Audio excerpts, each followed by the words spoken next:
할렐루야. 성도 여러분 반갑습니다. 오늘의 말씀은 열왕기하 6장 24절부터 7장 2절까지의 말씀입니다. 열왕기하 6장 24절부터 7장 2절까지의 말씀입니다. 이후에 아람 왕 벤하닷이 그의 온 군대를 모아 올라와서 사마리아를 에워싸니 아람 사람이 사마리아를 에워싸므로 성중이 크게 줄여서 나귀 머리 하나에 은 80세겔이요 비둘기 똥 4분의 1갑에 은 5세겔이라 하니 이스라엘 왕이 성위로 지나갈 때에 한 여인이 외쳐 이르되 나의 주 왕이여 도우소서. 왕이 이르되 여호와께서 너를 돕지 아니하시면 내가 무엇으로 너를 도우랴. 타작마당으로 말미암아 하겠느냐 포도주 틀로 말미암아 하겠느냐 하니라. 또 이르되 무슨 일이냐 하니 여인이 대답하되 이 여인이 내게 이르기를 네 아들을 내놓아라. 우리가 먹고 내일은 내 아들을 먹자 하매 우리가 드디어 내 아들을 삶아 먹었더니 이튿날에 내가 그 여인에게 이르되 네 아들을 내놓아라. 우리가 먹으리라 하나 그가 그의 아들을 숨겼나이다 하는지라.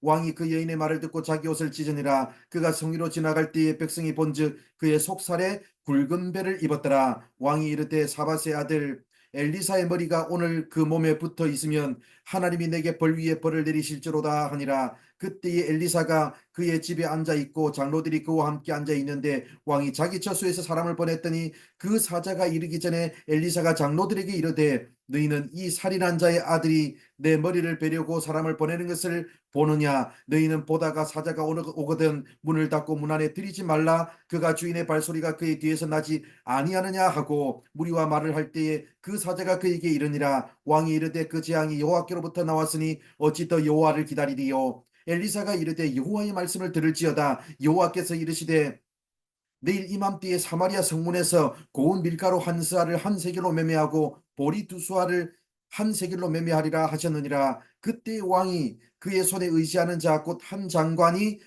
하나님의 사람에게 대답하여 이르되 여호와께서 하늘의 창을 내신들 어찌 이런 일이 있으리요 하더라. 엘리사가 이르되 네가 내 눈으로 보리라. 그러나 그것을 먹지는 못하리라 하니라. 아멘. 오늘 우리가 읽은 말씀 24절을 보면 아람 왕 벤하닷이 군대를 몰고 가서 북이스라엘의 수도인 사마리아를 포위했습니다. 25절을 보면 시간이 흐르자 식량과 물자가 부족해가지고 사마리아의 물가는 폭등하기 시작했습니다. 그런데 28절을 보면 그런 상황에서 차마 눈뜨고는 볼 수 없는 비극적인 상황이 발생하고 말았습니다. 먹을 것이 다 떨어진 그들은 자신의 자녀들을 잡아먹는 상황이 되고 말았습니다. 그렇다면 이런 상황 앞에서 이스라엘 왕 여호람은 어떤 태도를 취하고 있습니까? 26절을 보면 왕이 성위로 지나갈 때에 한 여인이 외쳤습니다. 나의 주 왕이여 도우소서. 그런데 27절을 보면 왕이 이르되 여호와께서 너를 돕지 아니하시면 내가 무엇으로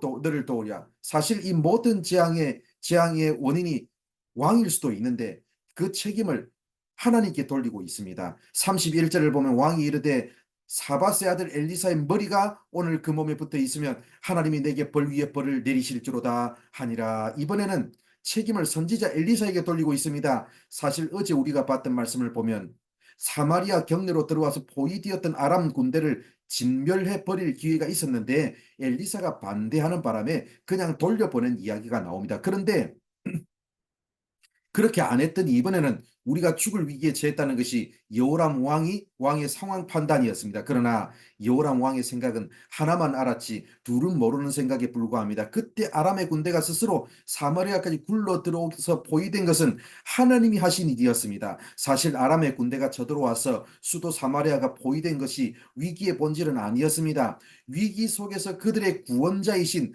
하나님에 대한 믿음이 없었던 것이 진짜 위기의 본질이었습니다. 그런데도 문제의 원인을 자신이 아닌 다른 대상에게서 찾고 있습니다. 처음에는 하나님께 책임을 돌렸다가 이번에는 엘리사를 희생양 삼아서 자신의 책임을 면하려고 하고 있습니다. 7장 1절을 보면 엘리사가 이르되 여호와의 말씀을 들을지어다. 여호와께서 이르시되 내일 이맘때에 사마리아 성문에서 고운 밀가루 한 스아를 한 세겔로 매매하고 보리 두 수아를 한 세겔로 매매하리라 하셨느니라. 여기서 매매를 한다는 것은 아람의 군대가 사마리아를 포위했던 상황이 풀린다는 뜻입니다. 그러면서 엘리사가 강조하는 것은 여호와의 말씀을 들을지어다였습니다. 그렇다면 엘리사가 선포한 하나님의 말씀에 사람들이 어떻게 반응하는지를 보겠습니다. 2절 중간쯤을 보면 여호와께서 하늘의 창을 내신들 어찌 이런 일이 있으리요. 이것은 불신앙을 넘어서 하나님을 조롱하는 말입니다. 바로 이것이 그 당시 이스라엘 사람들의 현 주소였습니다. 오늘 말씀은 인생의 위기 상황 앞에서 사람들이 보이는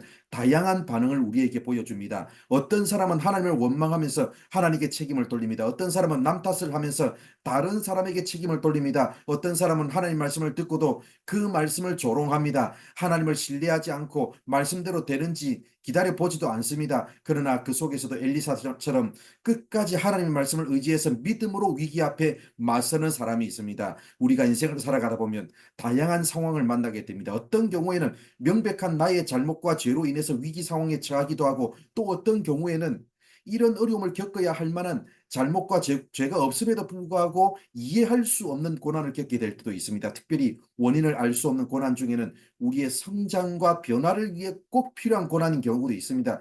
그럴 때 하나님 탓, 남 탓으로 문제를 외면하지 마시고 하나님의 말씀을 의지함으로 믿음으로 위기를 직면하는 우리 모두가 되기를 바랍니다. 엘리사가 했던 말, 여호와의 말씀을 들을지어다, 이 말을 바로 나를 향한 하나님의 음성으로 받아들이시고 인생의 그 어떠한 순간에도 믿음을 발휘하여 하나님의 말씀을 듣고 그 음성에 귀를 기울이는 우리 모두가 되기를 바랍니다. 기도하겠습니다.